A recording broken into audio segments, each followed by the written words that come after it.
So this is going to be a short-term or maybe long-form content. I'm not sure how long my segment here is going to take to basically get across, but here's my thought process for today and basically why I peak my athletes the way I peak them.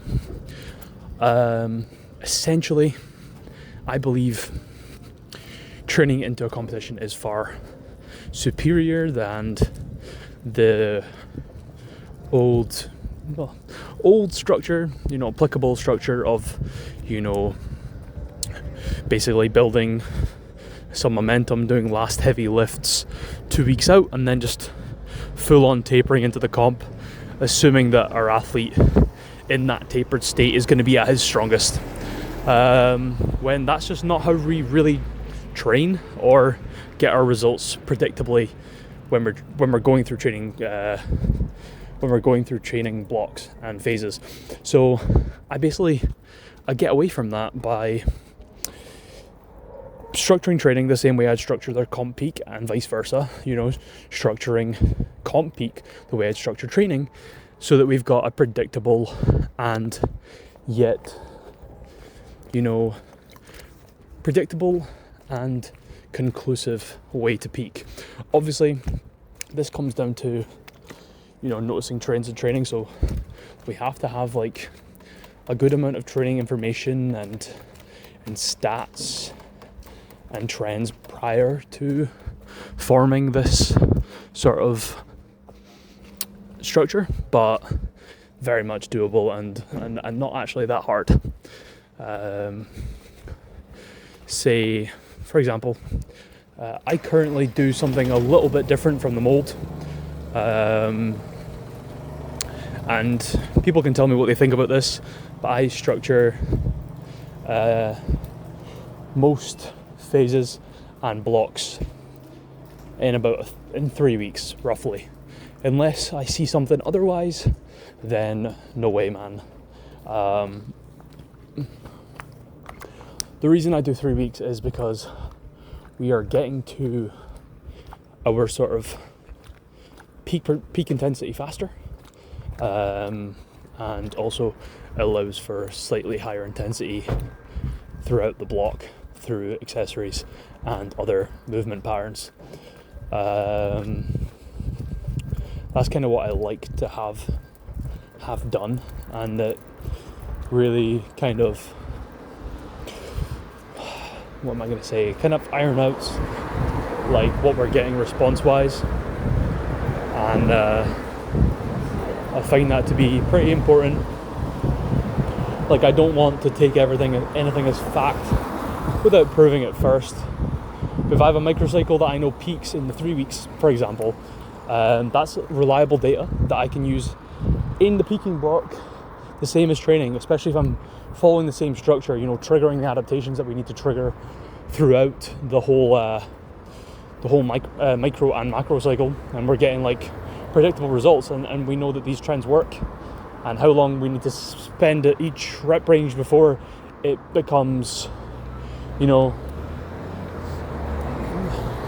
not plateaus, but before we're getting like a worthwhile percentage of 1RM out of it, before changing to a different rep range. Gathering all this data is pretty important. Obviously we can do some guesswork to fill in the gaps, but once we know this, we can do very predictable training and peaking, and not I don't know, I just think that the days of super tapers are gone. We don't need to super taper. If we know that someone's stuff shows up super well, then there's just no need for a taper. If we take my training, for example, last comp I did an extreme taper, lost around,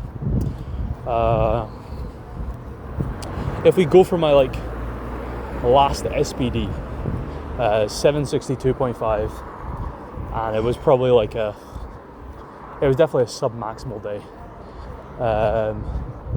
and then it was pretty wild considering, sub-maximal day, You'd expect more keys to come out of it, especially when you've got a further 2 weeks or so until the comp, right?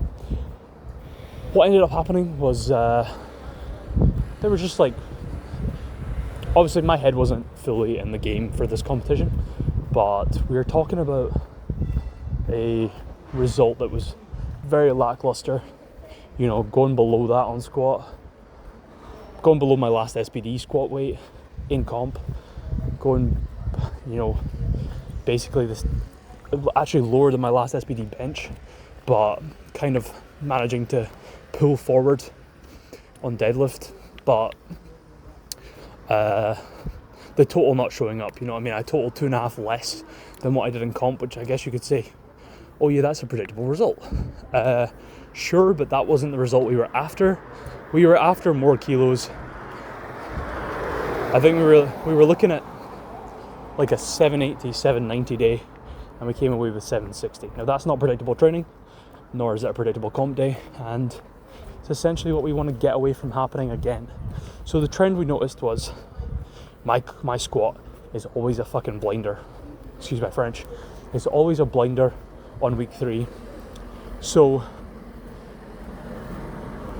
that is probably in its most fatigued state the best my squat is. So instead of doing that like monstrous 2-week taper, we need to get away from doing so, because my tapered squat is not a good squat. So next comp, we need to not do that, right? We need to get into more of a, how do I put this? We need to keep my squat fatigued and build momentum into the comp, still be triggering adaptations through accessories, and do what I like to do with my clients, which is taper accessories off at least by a set, leaving at least one set of stimulus, but at least tapering them off by a set on that last week, and just basically keeping the compound fatigue on the squat. Bench, I think we need to do the similar. It's also its best in the most fatigued state. And one thing I learned about deadlift is it can kind of just be left alone. The harder that tapers, apparently the better that's going to be. So yeah, like that's something we learned. Obviously I've not done a super amount of competing.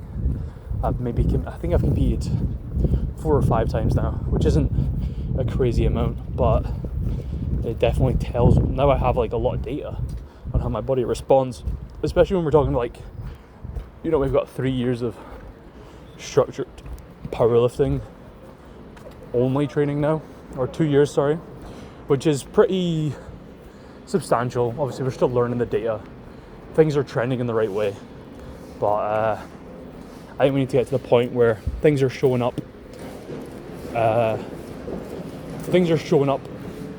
in comp now the way that we know they can in training. Because if you looked at my like rep max data, it's significantly lower than where it should be, and that's just kind of like getting to the point where it's unacceptable, especially if I want to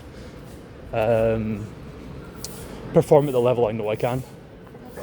But yeah, it's something that I've learned for my clients also, and as I gather more data on my clients and my roster increases, I've got more idea of how my systems are functioning.